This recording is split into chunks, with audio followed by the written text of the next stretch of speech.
Bismillahirrahmanirrahim. Assalamualaikum warahmatullahi wabarakatuh.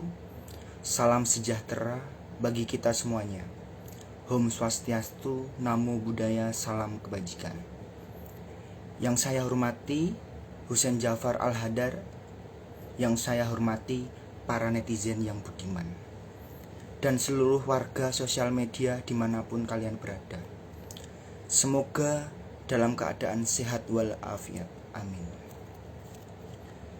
Pada kesempatan kali ini, Undang Aku ID akan menghadirkan sosok role model para pemuda tersesat di seluruh jagat, yakni Husain Al-Jafar Al-Hadar.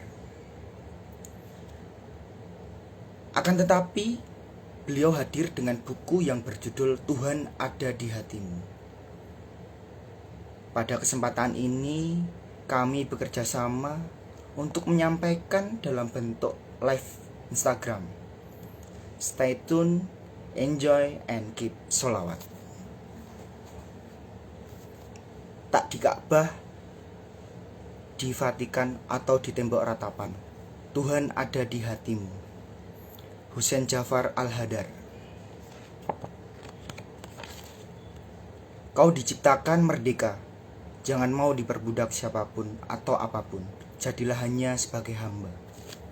Ditandatangani Husain Jafar Al-Hadar.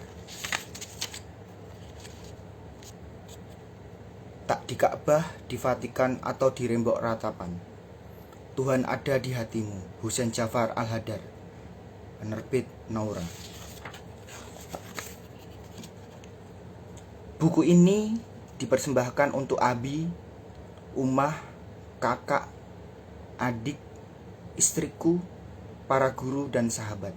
Semua ini karena pelajaran, doa, keberkahan, dan dukungan mereka. Shollu ala Nabi. Daftar isi. Prolog. Tuhan ada di hatimu. Hijrah. Hijrah itu masih koma, belum titik. Muslim jangan sontoloyo, apalagi ala Kawarij. Kembali pada atau berangkat dari Al-Quran dan Sunnah. Berdakwah ala Nabi. Islam bijak, bukan bajak. Trilogi kebijaksanaan, benar saja tak cukup. Bisakah agama dinista dan Tuhan dibela? Islam agama perang, enggak lah. Ingat HAM, jangan lupa WAM, HAS, dan HAT. Akhlak Islam. Islam itu akhlak titik, tanpa koma. Membilalkan speaker masjid.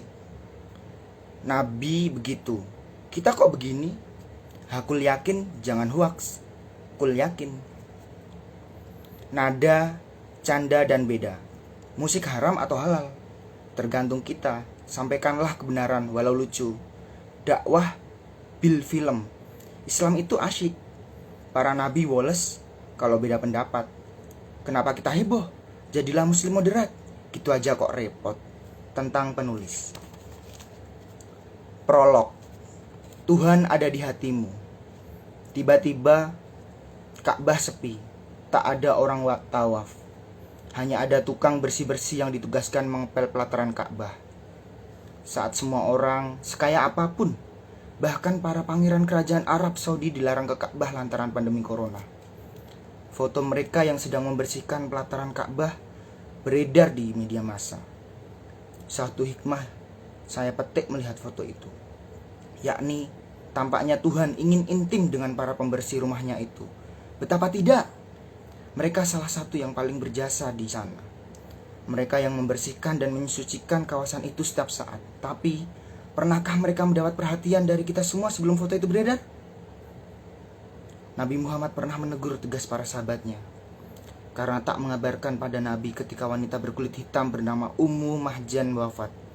Dia adalah tukang bersih-bersih Masjid Nabawi, sebagaimana diriwayatkan oleh Imam Bukhari dan Muslim. Para sahabat menguburkannya di Baqi Al-Gharqad. Sejatinya, menghadap kemanapun kita melihat kebesaran Allah yang membuat kita menyebut namanya. Bukan hanya di Ka'bah, tapi juga di gubuk-gubuk orang miskin. Tuhan ada di hatimu. Tanpa sepengetahuan Nabi, padahal Nabi telah berpesan sejak wanita itu sakit agar diupdate secara terus kabar tentangnya, apalagi jika wafat. Pesan Nabi pada sahabat-sahabatnya, jangan kuburkan kecuali aku tahu, ikut mensolati dan hadir dalam pemakamannya. Ketika Ummu Mahjan wafat, para sahabat tidak memberitahu Nabi, karena dia wafat dan dimakamkan pada malam hari. Saat itu Nabi telah tertidur, sehingga para sahabat tak mau mengganggu Nabi. Selain itu juga, lantaran wanita itu tak spesial, cuma marbot, keesokan harinya, begitu Nabi mendengar kabar itu, Nabi menegur para sahabatnya karena tak membangunkan Nabi untuk hadir mensolati dan ikut menguburkan jenazah Ummu Mahjan. Nabi minta diantar ke makamnya, lalu melakukan sholat goib dan bersabda bahwa kuburan itu dipenuhi cahaya. Begitulah enaknya hidup dengan hikmah. Segala sesuatu tak bisa mengecewakan kita, karena dalam kepedihan apapun ada hikmah yang lebih besar terkandung dibanding kepedihan itu. Termasuk melihat Ka'bah yang sepi, kita bisa menghibur diri dengan mengambil hikmah darinya. Oleh karena itu, Nabi Muhammad berpesan pada dalam hadis riwayat Tirmizi, hikmah adalah orang yang hilang milik orang yang beriman. Saya ulangi, hikmah adalah barang yang hilang milik orang yang beriman. Di mana saja ia menemukannya, maka pungutlah. Maka semestinya orang yang beriman tak akan pernah takut atau sedih dalam kondisi apapun, karena ia punya hikmah. Namun tanpa kelembutan iman, hikmah tak akan tampak.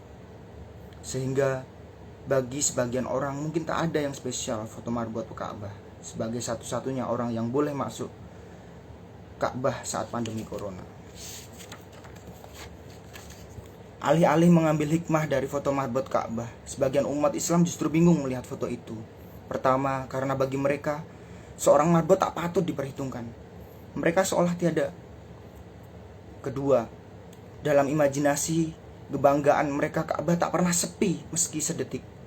Maka pertanyaan yang terlontar adalah, kok Ka'bah bisa sepi? Padahal, apalah arti ramai bagi agama? Sayyidina Ali Zainal Abidin, cicit Nabi, pernah berjalan dengan salah seorang sahabatnya yang bangga dengan pemandangan ramainya Ka'bah. Lalu Sayyidina Ali Zainal Abidin mengusap wajah sahabatnya itu. Sontak ia merasa sedih lantaran hakikat orang ramai yang dilihatnya mengelilingi Ka'bah itu adalah kerumunan binatang. Bukankah memang tak sedikit orang yang ke Ka'bah untuk pencitraan, mencuci uang dan lain-lain? Bukankah tak sedih orang yang pulang haji hanya membawa gelar dan oleh-oleh haji yang justru untuk disombongkan? Maka orang yang ke Ka'bah tapi Tuhan tak ada di hatinya, ia tak akan bertemu Tuhan di sana. Sebagaimana kita beribadah, kalau tak ada Tuhan di hati kita, maka ibadah kita tak sempurna atau bahkan sia-sia. Berapa banyak orang sholat tapi sholatnya justru mencelakakan dirinya. Ia hanya rukuk dan sujud tanpa kehadiran hatinya. Tak ada kesadaran dalam hatinya, seolah kita melihat Tuhan atau Tuhan melihat kita. Begitu juga sebaliknya, ada orang yang tak ke Ka'bah di bulan haji, tapi ia menjadi seorang haji yang mabrur karena Ka'bah, yakni Tuhan ada di hatinya. Sufi besar Fariduddin Attar dalam karyanya Tazkirah Al-Awliya mengisahkan seorang ulama besar bernama Abdullah bin Mubarak, atau lengkapnya Abu Abdurrahman Abdullah Ibnu Al-Mubarak Al-Hanzali Al-Marwazi sedang naik haji. Ia sempat tertidur di Masjidil Haram dan bermimpi. Dalam mimpinya ia bertemu dua malaikat yang sedang ngobrol. Berapa banyak orang berhaji tahun ini? Tanya salah satu malaikat. 600.000, jawab malaikat lainnya. Berapa di antara mereka yang hajinya diterima? Tanya malaikat tadi. Tidak ada. Namun ada seorang lelaki tukang sol sepatu di Damsyik bernama Ali bin Al-Muwafaq yang tidak berhaji, tetapi Allah menghitungnya sebagai haji mabrur. Dan bahkan karena dia, Allah memabrurkan haji 600.000 orang ini, jawab malaikat satunya lagi. Abdullah bin Mubarak kaget mendengar percakapan itu, hingga terbangun dari tidurnya. Ia penasaran ingin bertemu dengan Al-Muwafaq itu. Selepas haji, ia ke Damsyik mencari Al-Muwafaq hingga ketemu. Ia menceritakan mimpinya dan bertanya, apa amalan yang dilakukan Al-Muwafaq? Kemudian Al-Muwafaq berkisah bahwa selama 30 tahun ia menabung dari hasil kerja sebagai tukang sol sepatu untuk berhaji. Ia rindu Allah di Ka'bah. Berapa banyak orang sholat, tapi sholatnya justru mencelakakan dirinya. Ia hanya rukuk dan sujud tanpa kehadiran hatinya. Tak ada kesadaran dalam hatinya, seolah kita melihat Tuhan atau Tuhan melihat kita. Beberapa bulan menjelang musim haji tahun itu, uangnya terkumpul 350 dirham. Ia yakin tahun itu akan genap terkumpul 400 dirham. Cukup untuknya berangkat haji tahun itu. Namun menjelang musim haji ia batalkan rencananya karena di sekitar kampungnya ada seorang janda yang mempunyai beberapa anak yang kelaparan. Al-Muwafaq kemudian menginfakkan 350 dirham tabungannya untuk makan dan kesejahteraan janda itu beserta anak-anak yatimnya. Dan ia hanya berharap ridha Allah. Kalau Nabi sabdakan bahwa bumi ini semuanya masjid, yang terpikir dalam benak saya bukan keberadaan Tuhan di bangunan Kubah yang kita sebut masjid itu, tetapi di mana saya melihat Tuhan dan menyebabkan saya bersujud padanya, di sanalah masjid. Bukan hanya Ka'bah, tapi Vatikan dan tembok ratapan juga sepi. Artinya, bukan hanya umat Islam, tapi umat agama lain juga harusnya berpikir yang sama. Fotonya pun beredar di media sosial. Maka saya kembali memetik hikmah, saya tuliskan di Twitter. Tuhan tak di Ka'bah, tak di Vatikan, tak juga di tembok ratapan. Tuhan sejatinya di hatimu. Hikmah itu terlintas karena saya teringat satu kutipan dari puisi sufi besar Jalaluddin Rumi dalam Masnawi kitab 4 bab kisah Nabi Sulaiman dan Masjid Al-Aqsa. Aku mencari Tuhan di masjid, gereja dan kuil, tapi aku menemukannya di hatiku. Lalu saya modifikasi sebagai seperti yang saya cuitkan di Twitter, sesuai konteks foto yang beredar di sosial media atau media sosial. Di manakah Tuhan? Dia di mana-mana. Allah berfirman dan kepunyaan Allah lah timur dan barat. Maka kemanapun kamu menghadap, disitulah wajah Allah. Sesungguhnya Allah maha luas rahmatnya, lagi maha mengetahui. Quran Surat Al-Baqarah 2 ayat 115. Idealnya seperti para sufi menghadap kemanapun, di sana kita melihat kebesaran Allah, sehingga kita menyebut namanya bukan hanya di Ka'bah, tapi juga di gubuk orang miskin. Karena itu, bagi saya, bentuk penistaan atas Tuhan adalah jika ada seorang yang menghina orang miskin ataupun ciptaannya. Sama halnya jika ada orang yang menghina sebuah lukisan, maka sesungguhnya ia sedang menghina pelukisnya. Kalau Nabi sabdakan bahwa bumi ini semuanya masjid, yang terpikir dalam benak saya bukan keberadaan Tuhan di bangunan Ka'bah, Kubah yang kita sebut masjid itu, tapi di mana saya melihat Tuhan dan menyebabkan saya bersujud padanya, di sanalah masjid. Umat Islam semestinya membiasakan diri berpikir substantif saat membaca firman Allah. Sesungguhnya yang takut kepada Allah di antara hamba-hambanya hanyalah ulama. Quran Surat Fatir 3528. Harusnya memahami ayat ini bahwa yang takut kepada Allah dialah ulama, meski tak sampai seperti ulama. Bukan diartikan sebaliknya, bahwa siapa saja yang tampil atau dilabeli sebagai ulama pasti takut kepada Allah. Ka'bah pun, meski ia disebut rumah Allah, Baitullah, bukan berarti dia benar-benar berumah di sana. Dia tak bertempat, menganggap Ka'bah benar-benar rumah Allah. Bisa berarti memberhalakan Ka'bah, padahal Ka'bah dibuat sebegitu tak estetisnya. Kubus, hitam, tanpa ukiran dan sentuhan seni apapun, justru agar tak diberhalalkan. Ka'bah hanya kiblat yang ditunjuk oleh Allah untuk menjadi penanda arah saat kita bersujud. Toh sebelumnya kiblat umat Islam adalah Masjid Al-Aqsa. Maka sejatinya Tuhan itu ada di hati kita. Seorang yang diliputi oleh ketaatan dan cinta atasnya, kemanapun ia menghadap, ia melihatnya. Masjid bisa dirobohkan, Ka'bah bisa sepi, tapi hati manusia yang beriman akan abadi dalam ketaatan dan kecintaan kepadanya. Bagi saya, bentuk penistaan atas Tuhan adalah jika ada orang yang menghina orang miskin atau apapun ciptaannya. Baik, begitu yang dapat disampaikan oleh Husain Jafar Al-Hadar melalui bukunya yang berjudul Tuhan Ada di Hatimu.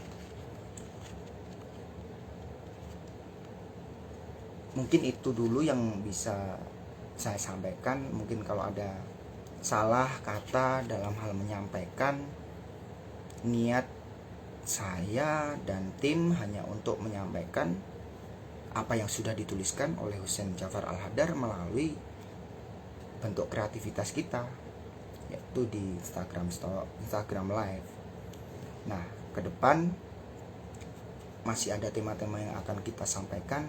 Mungkin cukup di sini. Kalau ada sumur di ladang, boleh kita menumpang mandi. Kalau ada umur panjang, boleh kita berjumpa lagi. Kami, tim Undang Aku ID, terima kasih atas waktunya. Assalamualaikum warahmatullahi wabarakatuh.